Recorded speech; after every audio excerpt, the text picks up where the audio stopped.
Happy Thursday, Guardians out there. We have a new This Week at Bungie update for the 18th. Going to be talking about Season of the Deep. So let's get deep into this. That was really corny. Anyways, to be the first time I'm reading this with y'all, so let's dive in. This week at Bungie, we are saying goodbye to Season of the Defiance and welcoming Season of the Deep. In other words, it's the last week of the season and we have tons of new content dropping in less than 5 days. So let's start on the right foot, recalling what we talked about last week, shall we? I always have trouble reading these, but I'll be live for when Season of the Deep starts next Tuesday over on Kick, AZ, and Slickslayer all over the internet. That's how you'll find me. All right, so last week's topics: a preview of Season 21 armor and weapons, how the second week of Guardian Games went, we teased the new dungeon, Eververse got a storefront update. And now, what's on the menu for today? An overview of all major changes coming to Season 21, a first look at the 3 new strand aspects, an in-depth preview of the seasonal artifact, an update to how enemy shields look, a note from the engineering team, updated standings of the Guardian Games and Guardian Games Cup, introducing Asians at Bungie. Hey, what's up? Yo. The new Twitch bounty emblem. And now that you all know what's coming, let's scuba dive into the TWAB, shall we? This is corny. This is going to be a meaty TWAB. This is going to be a meaty TWAB. A TLDR list of Season 21 changes. With Season of the Deep almost upon us, and with all the information we have already shared about it, some of you might need a refresher. Why not? We are here to help.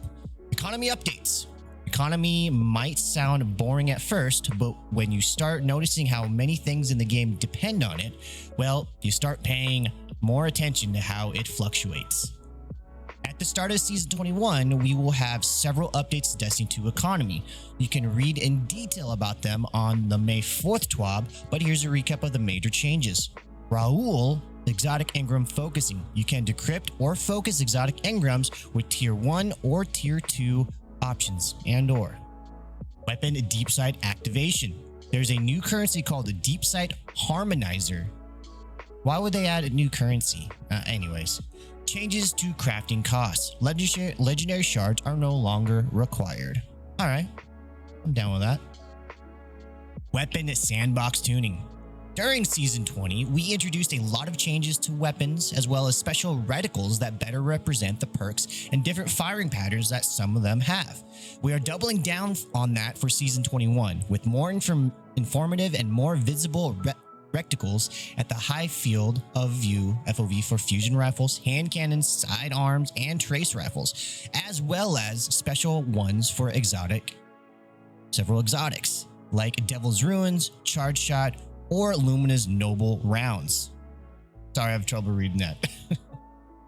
There are also some exotic weapon buffs. World Line 0 is back. Rework Salvation's grips, and some nerfs. Thunderlord was cheating a bit. Aw. And some damage fixes. Winterbite was scolded. And of course, there's also adjustments to legendary archetypes and perks. You can read all about that in the weapon preview article that went live yesterday. I'm probably going to cover this, I don't know if on stream, but maybe when I get back from my trip, I'll go over what the weapon changes were live probably. Abilities tuning. For abilities, the best you can do is go and read the preview article we published on May 3rd. Lots of buffs for supers on PvE, more fragment slots for several aspects, improved melees for strand, as well as lower cooldowns for grapple, a few buffs to stasis, and a long, very long, etc. Exotic armor tuning. Same story as with abilities. We have an in-depth article about the changes coming to more than 20 exotic armor pieces. There are some big buffs in there, as well as complete reworks and a few nerfs to bring some outliers in line. Yeah, that one was a big one. In my Discord, you know, a lot of us were kind of just talking about that and how it's just going to change or make some exotics just not useful anymore. Quality of life improvements. We are also introducing several quality of life updates in Season 21. Here's a list of them with further details available in the May 4th TWAB. New Vanguard bounties. Finest Mataweave and Rainmaker can now be consumed to earn the associated material. Good Boy Protocol coming back to the tower. Certain triumphs now boost the raid exotic drop rate in The Last Wish, Deep Zone Crypt, Vow of the Disciple, Vault of Glass, and King's Fall. And they are retroactive. Nice.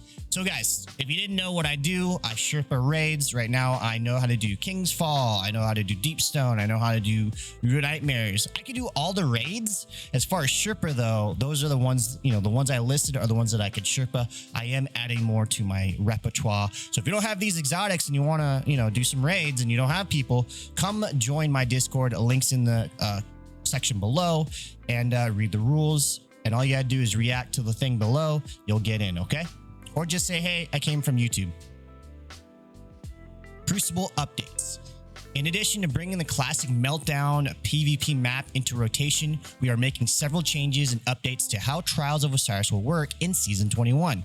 Our intention is to make a more rewarding game mode without taking away the challenge. Flawless Pool is being replaced by the new Practice Pool and Challenger Pool. There's a new Trials quest for new players. Some Trials passages have been adjusted to provide a better experience. Elimination is out, and Domination will be the core game mode for Trials. Gilding the Flawless Seal has new requirements.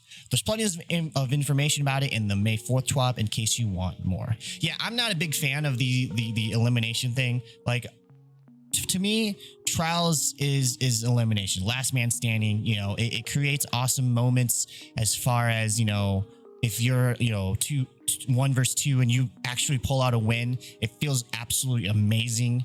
I've only done it maybe once. Dominion, it just kind of like, I don't know. The zones are there. You run to them.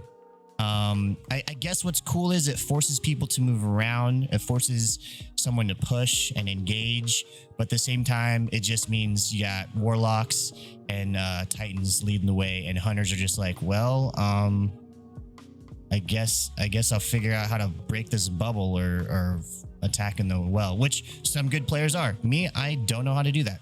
Comment below. Tell me how I defeat those as a hunter. All right, moving on. 3 new outstanding aspects. Jeez. Just 2 weeks ago, we teased the new aspects coming to Strand in Season 21 as part of a new quest in which Lightfall owners will learn more about the Veil in Neomuna and earn a new legendary weapon. We felt like you wanted to see a bit more, so we even thought you will be able to test them by yourself in a few days. We recorded some short videos so you know what to expect and you can start thinking of new builds. Enjoy. So they have these here. I'll probably watch these on stream, so stop by. If you want to watch these, just go to their YouTube and check it out. But Hunter Threaded Spectre. Activating your class ability to leave behind a decoy when woven strand matter that draws the attention of nearby combatants. After taking significant damage or when combatants approach, the decoy detonates, dealing damage and releasing threadlings that seek out and attack nearby foes. I don't even know how long these videos are. It's probably just like 2 seconds, but anyways. Titan Fletchling Storm. I don't know how to read that. Fletchling? It's not a Fletchling, is it? Fletchling? Anyways. While sliding, activate your charge melee ability to leap into the air, knocking nearby targets away and dealing damage. While airborne, activating your charge melee again to launch a cluster of damaging, unraveling projectiles, repeatedly activating melee with chain additional throws. Warlock the Wanderer. That's nice. Tangles you throw attached to enemies and detonate into a suspending burst. Threadling final blows create a tangle. Awesome. The refundable artifact is almost here. Are you ready to wield your new NPA Repulsor Regulator? That's your new seasonal artifact.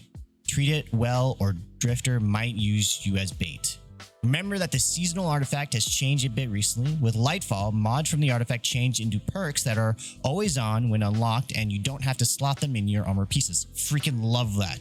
Starting with Season of the Deep, another change is coming. You will have the option to refund perks from the artifact individually, one by one. So adapting to each activity and crafting the most focused build will be a bit faster and easier than before.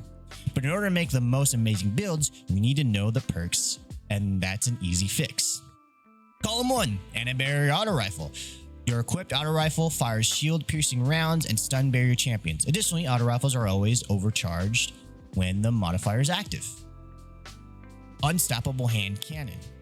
Aiming down the sights of a hand cannon for a short time loads a powerful explosive payload that stuns unshielded combatants, strong against unstoppable champions. Additionally, hand cannons are always overcharged when the modifier is active. So yeah, just remember when you have unstoppables, you have to aim first, and you'll hear a zoom, and you'll see your gun kind of flash, and the perk will show up on the bottom left hand of your screen. Most people just start firing away, and then they get pissed because they can't stun the champion. It's like, no, you got to wait for it to load. It's kind of a delayed action. It kind of sucks. Overload Scout Rifle. Landing consecutive hits on combatants with any scout rifle you are wielding causes disruption, delaying ability energy regeneration and lowering combatant damage output. Strong against overload champions. Additionally, scout rifles are always overcharged when the modifier is active. Overload Trace Rifle.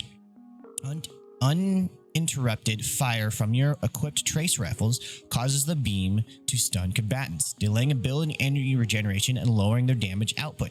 Strong against overload champions. Additionally, trace rifles are always overcharged when the modifier is active. Unstoppable Glaive. Glaives you wield fire a powerful explosive payload that stuns unshielded combatants, strong against unstoppable champions. Additionally, glaives are always uncharged when the modifier is active.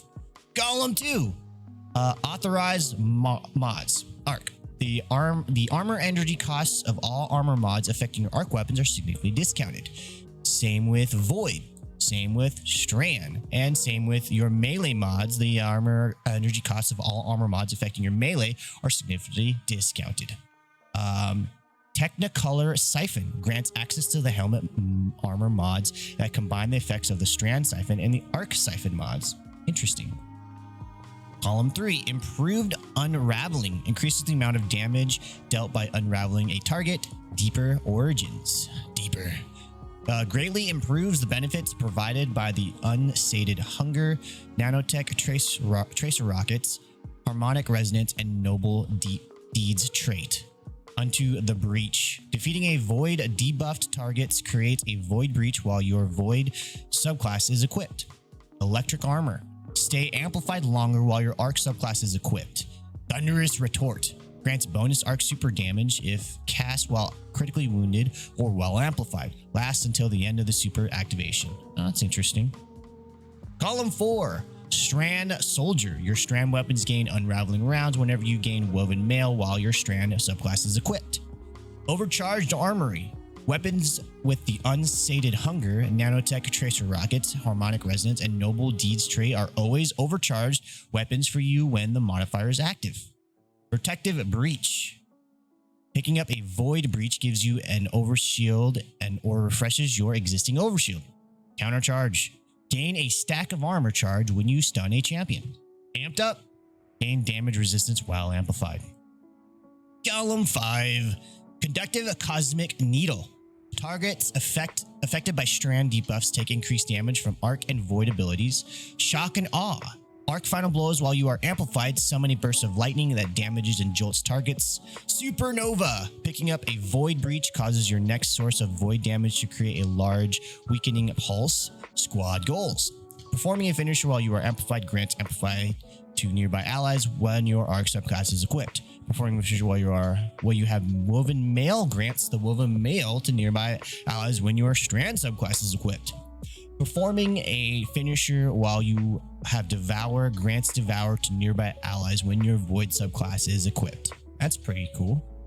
Lightning Strike strikes twice. After throwing an arc grenade, gain increased grenade recharge for a short time. Arc final blows extend the duration of this benefit. So this is going to be interesting here. Update to enemy elemental shields. We have one more update coming with Season of the Deep. One we haven't mentioned until today. We are changing how enemy shields look. To tell you all about it, here's the Destiny 2 combat team. Destiny 2 combat team. Over the past few years, the Destiny dev team has introduced numerous changes to the core game experience as we've overhauled internal systems as well as endeavored to make the game more accessible to our audience. The change we are about to talk about touches on both these topics. With the launch of Season of the Deep, we're introducing a change to most combatant shields that will update their visuals across the entire game. This update had the explicit goal of not affecting Destiny's existing gameplay, so this will be a visual only change. This is how shields are now, and it's going to show a video. This is how shields will look starting next season. Oh, that's kind of a neat change. I kind of like that. Given that the majority of these shields have been in service since 2017, the number of bespoke combatant shields has become more difficult to maintain as we've significantly expanded the number of enemy combatants in the game. To address this change, we've made a large back-end shift to a new shield system that will be easier to maintain and improve upon, which brings us to our next point, accessibility. When we decided to overhaul the system, we took the opportunity to create visuals that are more accessible for colorblind players and players with other visual impairments. Hey, this is awesome for our community in our Discord here, so we're going to be happy about that. As such, we've minimized visual information that is not relevant to gameplay in favor of bringing to the foreground more combatant relevant details. This primarily takes form in more clearly surfacing the unit's shield element. Right now, the color of combatant shields are the only way a player can tell what the optimal element counter is. In the new system launching with Season of the Deep, we've included more visual artifacts with each shield type that indicates to players which elemental weapon types are best to use. Okay, so this is the void one and each one's going to look different. That's cool.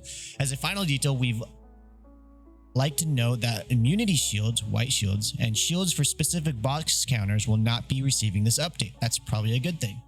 Due to their significantly more complicated nature, we're avoiding making any broad changes which could unintentionally impact encounters, mechanics, and designs. Yeah, probably a good idea.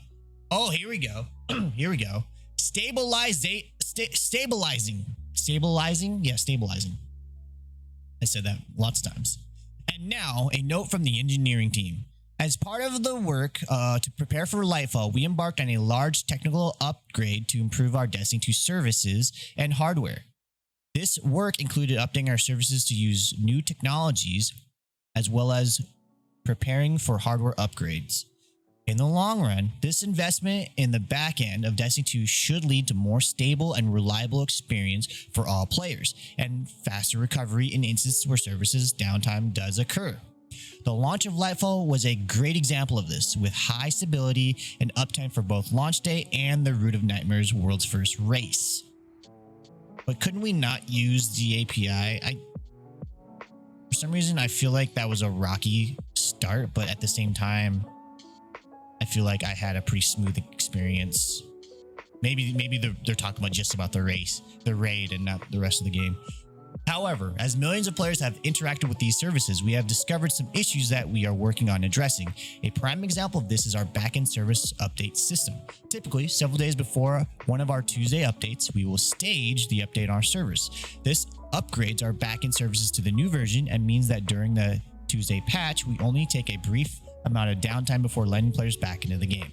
However, with our new libraries and code, we've discovered cases where the background update has put our services into a bad state, forcing us to bring Destiny 2 offline for extended maintenance.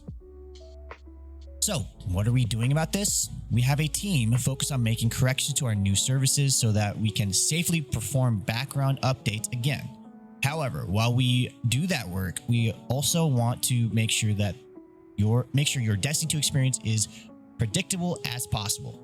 Therefore, starting with Season of the Deep's launch, update 7.1.0, we are moving to a scheduled downtime model where we bring Destiny 2 offline for an expected 1.5 hours for our update days. This will allow us to do our staging and roll out the same day and should make the experience more stable and reliable. In the meantime, we will continue to monitor performance, upgrade hardware, increase service reliability, and work to give you the experience each time you play the game. Yeah, so hopefully that works. Guardian games are coming to an end, In the final week of the Guardians games, have you made your class proud? Because Titans certainly are, as they hold the big lead in the final stretch. No matter the class, watching you all take part in this friendly competition is always tremendously fun. Keep banking medallions till the end to earn more rewards. Current standings for Guardian games. First place Titans, second place Hunters, third place Warlocks. Hunters! Yes, we're taking second. I think a lot of people played Titan for Lance Reddick, so hey, good game. GG's. How is the Guardian Games Cup going? Several teams are still getting their points in, and we have raised over $125,000 for the Bungie Foundation. Thank you, everyone. Top 4 teams, money raised for the Bungie Foundation. First place, Developers. Second place, Lost City Guardians. Third place, Metagalic Boomers. Fourth place, Clan Archive. That's cool. Look at all that money raised. I would like to do like more fundraisers like this in my streams, but we sort of have to get a little bit more larger in order to make a little bit bigger of a drop of a wave. So let's grow that kick. Follow me over on kick.com/AZNSlickSlaya. Yeah. Introducing Asians at Bungie. Hey, May is Asian American and Native Hawaiian Pacific Islander Heritage Month, and we're proud to introduce the Asians at Bungie. What's up? What's up? Asians at Bungie began at the end of 2021 in response to the rising discrimination and violence against the communities. Their mission is to uplift the fellow employees. Bungie provides diverse insight of Asian cultures and support local Asian Pacific Islander communities. That's a long word. Even the acronym is long. AANHPI. I can't read that. After many rounds of discussing creative directions of revision designs and generous support from internal inclusion, diversity, and quality and consumer products teams, they're ready to debut the Stand with Asians pin and accompanying harmonic waves.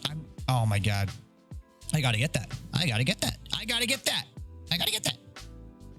The design of the pin reflects Bungie's geographical relationship with the communities across and with the Pacific Ocean.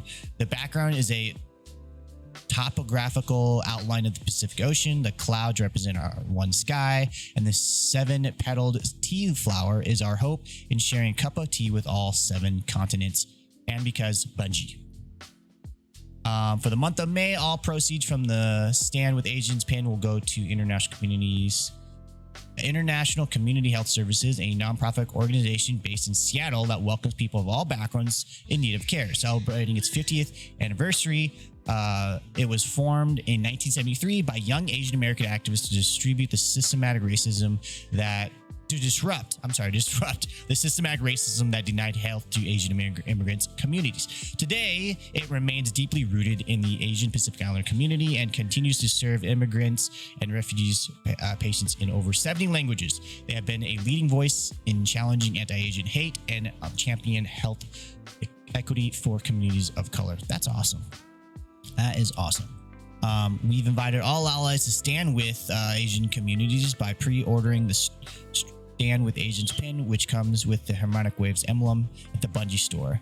Harmonic Waves emblem will be available without a pin purchase starting May 23rd directly through the Bungie Foundation for a $10 donation. All donations received in May will support ICHS. I gotta get that. There's a new emblem for gifting Twitch subs. There you go. That's cool. And yeah. Next Tuesday, May 23rd, Destiny 2 Update 7.1.0 will be released. View our Destiny server update status page for maintenance times as well as the times below. So 7 a.m. It's all in Pacific, so my time. 7 a.m. it will start. 8:15 will be brought offline. So 10 will be brought back online. Updates will be 11. Maintenance is scheduled to complete. So by 11 o'clock, we'll probably be kind of deep into it. So 10. I will be probably live. I'm not sure. I'll probably go live here. And yeah. All right. That's most of the TWAB. So just to let you know, if you're ever interested, I do shipper raids, and I'm going to be streaming live on Kick. So thank you for watching, and I'll see you next time.